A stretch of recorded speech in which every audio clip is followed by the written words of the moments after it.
Students, assalamu alaikum. Welcome to all of you. This is फाशबीर Bhatti, your physics tutor. Students, हम लोगों ने detail बात की थी वर्क के ऊपर, तो आज हम बात करेंगे पावर और एनर्जी के लिहाज से। अगर तो स्टूडेंट्स हम बात करें ना इन सेंस ऑफ पावर, तो पावर में से जो पहला एमसीक्यू, जो फर्स्ट एमसीक्यू पास्ट में आ चुका है, that is rate of doing work is called. पहला एमसीक्यू ये आ चुका है कि rate of doing work is called, हम उसको पावर कहते हैं। अगर तो फर्दर बात करें स्टूडेंट्स, तो पावर इक्वल आ जाता है W बाई टी के, क्योंकि रेट ऑफ डूइंग वर्क था तो W बाई टी। हम क्योंकि जानते हैं कि वर्क F डॉट डी होता है, तो हम इसको F dot D by T भी कह सकते हैं। डॉट में F D cos of theta होता है, तो स्टूडेंट्स हम इसको F D cos theta by T भी कह सकते हैं। हम जानते हैं कि वर्क चेंज इन के ई भी तो होता है, तो हम इसको चेंज इन के ई बाई टाइम भी कह सकते हैं।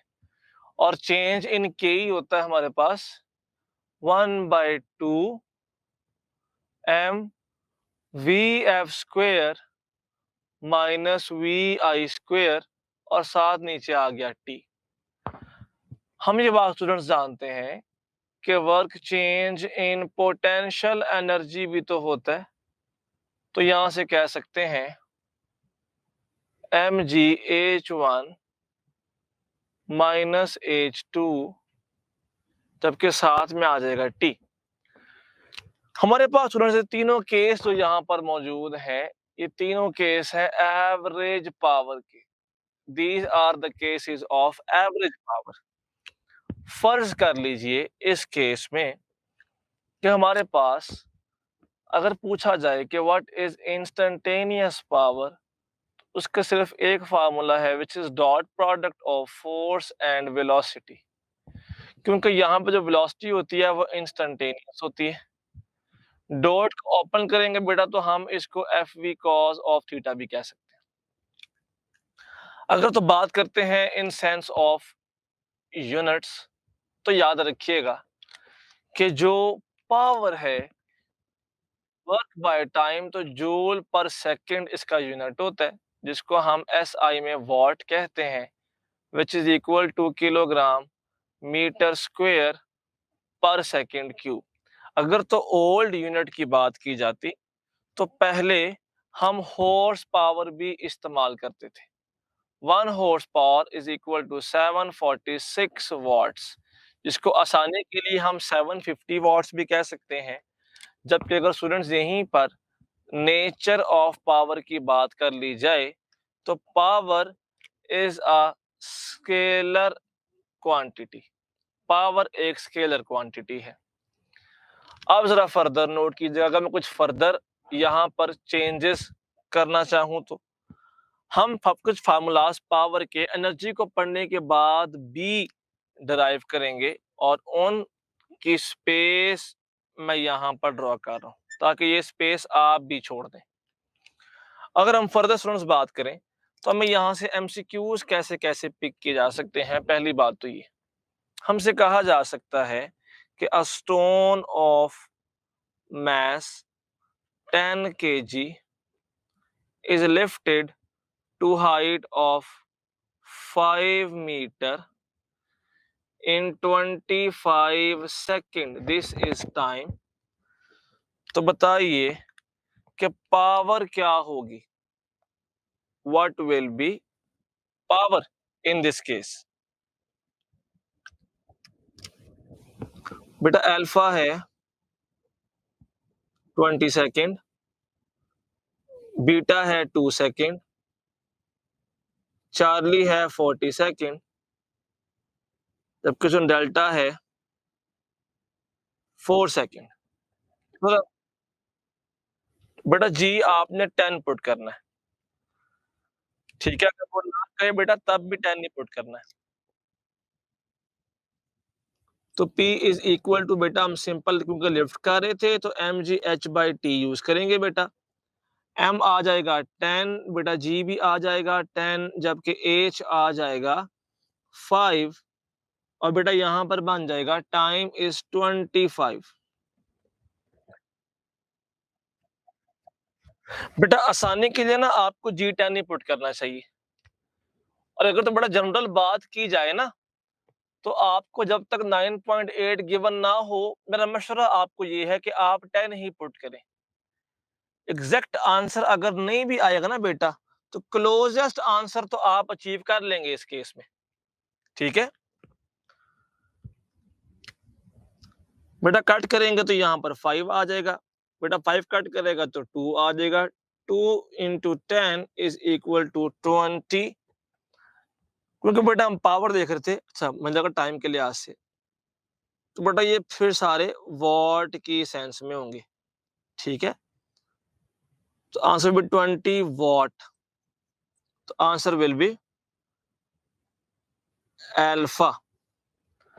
अगर बेटा वो आपको बहुत ज़्यादा चेंज करके एमसीक्यू पूछे, तो वो ये भी कह सकता है कि नोट कीजिएगा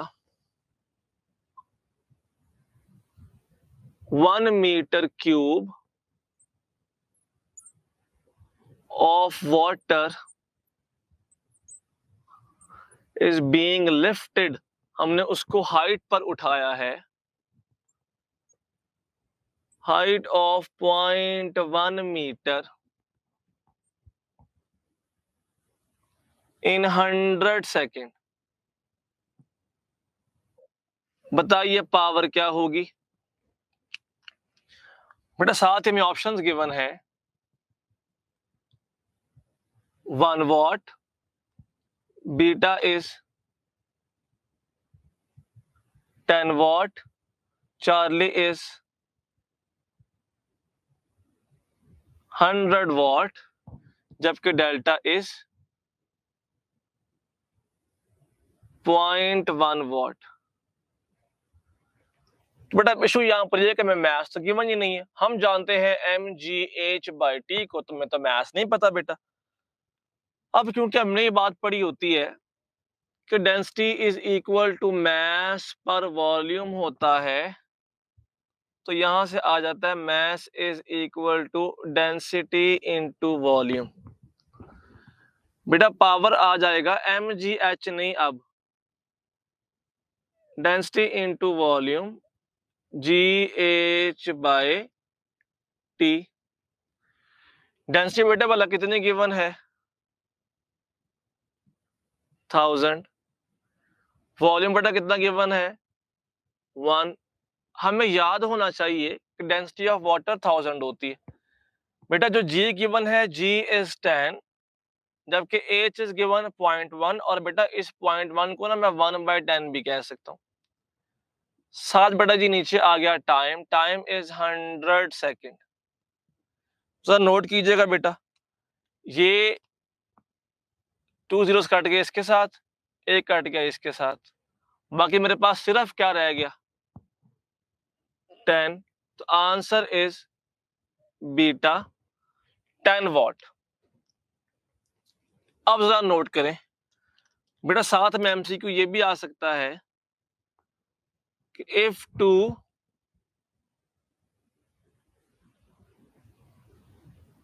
लेबर, यानी बेटा मजदूर की बात हो रही है, जो लेबर पर्सन्स हैं वो सेम वर्क करते हैं, सेम बेटा जी काम करते हैं इन 2 days and 6 days रिस्पेक्टिवली। 2 और 6 डे से बेटा रिस्पेक्टिवली काम करते हैं, तो बताइए इनकी पावर ऑफ या फिर इनकी रेशो ऑफ पावर बेटा जी क्या होगी? हमें यहां पर अल्फा गिवन है बेटा,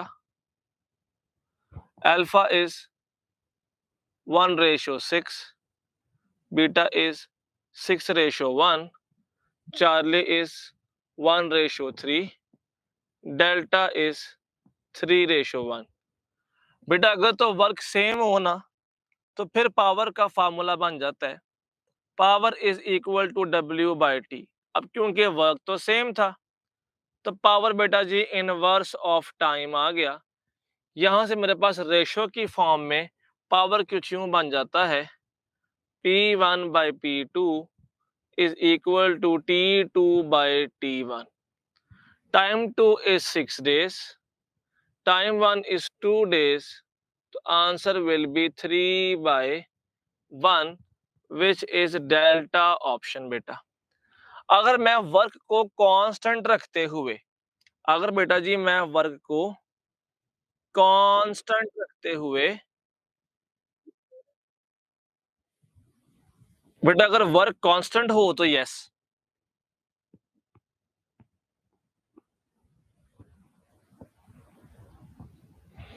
तो बेटा अगर वर्क कांस्टेंट है तो फिर इनवर्स है और ग्राफ बेटा कुछ यूं बनता है आइसोथर्म की टर्म्स में हमारे पास। ठीक है बेटा जी।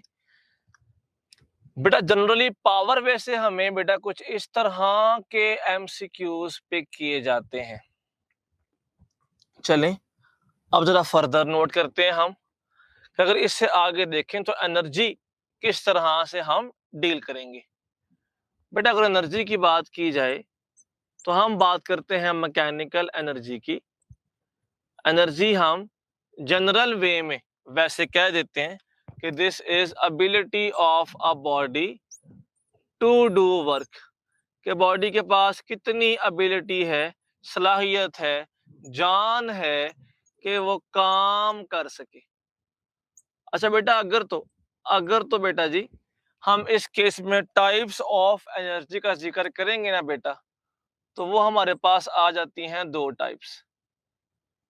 फर्स्ट टाइप ऑफ एनर्जी बेटा वो आ जाती है काइनेटिक एनर्जी, जबकि सेकंड टाइप ऑफ एनर्जी बेटा वो आ जाएगा पोटेंशियल एनर्जी। अब देखें जरा के ई क्या होता है। हमने कहा एनर्जी वो जो मोशन की वजह से पोजेस की जाए। हमने कहा के E is energy which is possessed, जो बॉडी अपने पास रखती है ड्यू टू किस वजह से, मोशन की वजह से। जबकि बेटा पीई वो है जो होती है ड्यू टू, अभी उससे बात करेंगे, ड्यू टू पोजीशन होती है। हमारे पास के ई का जनरल फार्मूला क्या बन जाता है। बेटा के ई का फार्मूला आता है के E is equal to 1/2 mv²। वैसे ये होता है mv.v, असल में से फार्मूला के ई होता है। बेटा हम लोगों ने देखा कि हम इसको ना हाफ एम वी इंटू वी² भी कह सकते हैं, जबकि बेटा हम इसको ना एम वी को मोमेंटम भी कह सकते हैं, तो ये बन जाता है हाफ पी। अगर वेक्टर फॉर्म में लिखूं तो P.V होता है। अगर मैं इसी बात को लिखूं स्केलर फॉर्म में तो बेटा वो बन जाएगा 1/2 PV। अच्छा जरा आगे देखते हैं बेटा, इसी के साथ हम मल्टीप्लाई कर देंगे 1/2 mv² के साथ। बेटा हम मल्टीप्लाई कर देंगे मैस को और डिवाइड भी कर देंगे मैस को, तो m इंटू एम क्या हो जाएगा m²v²। तो बेटा वो तो बन जाता है हमारे पास p², मोमेंटम का स्क्वायर, जबकि नीचे आ जाएगा 2m।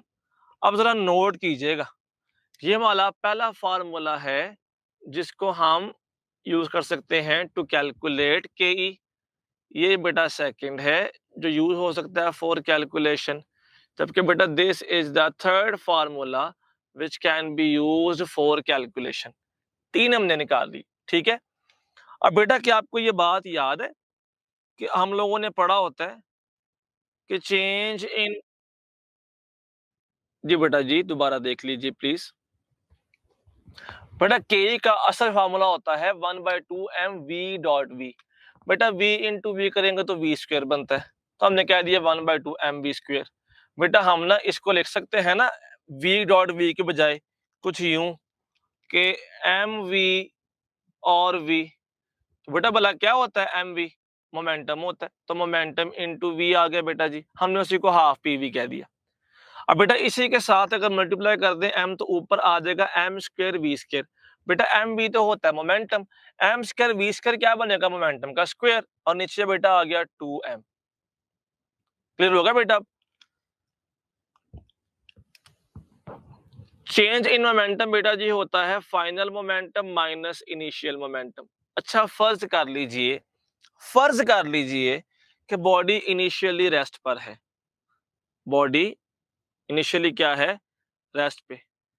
If body is initially, अगर बॉडी इनिशियली क्या हो, रेस्ट पर हो, तो बेटा फिर ये पी आई क्या हो जाएगा बेटा, जीरो हो जाएगा, क्योंकि there is no initial momentum. तो बेटा इस केस में हम डेल्टा पी की बजाय मोमेंटम को भी तो एफ टी कह सकते हैं ना, क्योंकि पी आई तो जीरो हो गया। बेटा इस मोमेंटम में जरा एफ टी पुट करें, तो बेटा यही फार्मूला ऑफ के ई बन जाएगा, K E is equal to F square T square by 2m। याद रखें हमने यहाँ पे कहा था कि एवरेज पावर के ई बाई टी भी होती है। जरा के ई के फार्मूलाज पुट करें, तो क्या हम ये बात कह सकते हैं कि पावर इज चेंज इन के ई बाई टी, और अगर बॉडी पहले रेस्ट पर होती तो फिर हो जाता half M V square by T, यहाँ हो जाता half P V by T, यहाँ हो जाता पी स्क्वेयर बाई 2m, क्योंकि this is the value of K E और साथ टी, और p होता है एफ टी, तो आ जाएगा F square T by 2m। वैसे यहाँ पे आता है टी स्क्वेयर, कि बेटा एक ये वाला टी ऊपर काट देगा, तो बाकी हमारे पास ये बन जाएगा। So these all are also formulas of power. अब देखें मैंने कहा जहां पर वर्क कांस्टेंट होता है ना, वहां पे पावर का लिंक टाइम के साथ इनवर्स आता है। लेकिन बेटा अगर तो वर्क की बात ना हो, अगर वो कह देना कि फोर्स कांस्टेंट है, तो हमने एक फार्मूला पढ़ा है अभी, power is equal to F square T by 2m। Force तो कांस्टेंट होगी, टू वाले कांस्टेंट था, एम भी कांस्टेंट होता है क्योंकि मैथ तो होता ही कांस्टेंट है, तो बेटा फिर पावर आ जाएगी डायरेक्ट ऑफ टी। तो बेटा इस केस में जो ग्राफ बनता है पावर और टाइम के दरमियान में बेटा, वो आती है स्ट्रेट लाइन, और बेटा वो कुछ इस तरह से होता है। ठीक है, वर्क कांस्टेंट हो तो इनवर्स ग्राफ, फोर्स कांस्टेंट बेटा फिर डायरेक्ट ग्राफ बनता है हमारे पास यहाँ पे। बेटा हमारे पास ये कुछ खास लिंक आ गए in terms of K E.